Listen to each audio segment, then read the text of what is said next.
If you're an account owner, you have access to plan and billing from the admin console. So this is the only difference between the account owner and admin. And from here, you can see the plan information. Currently I'm using Cadenza Grow and it will be automatically renewed on the 18th of November, which is the next billing date.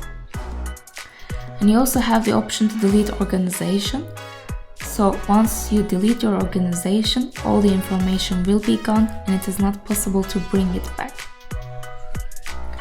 We also have the Manage My Plan button here. So once you click on that, it will directly open our billing platform, Stripe. You can check your current plan. You can just enter your payment method.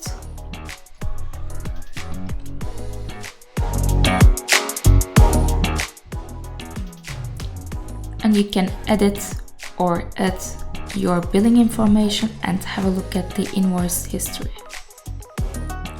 And please keep in mind that upgrading an account is always easier than downgrading it. For example, you are using Cadenza Grow, it means that you are enjoying 3 different spaces.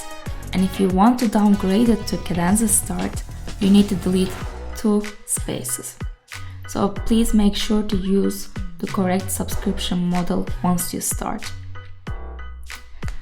And also, if you're in the trial of Cadenza Start and Grow, you need to enter your billing information to keep using your Cadenza installation after a month. If you don't enter it, your account will be suspended. So we suggest you enter it if you are enjoying Cadenza and if you want to just keep using your Cadenza installation.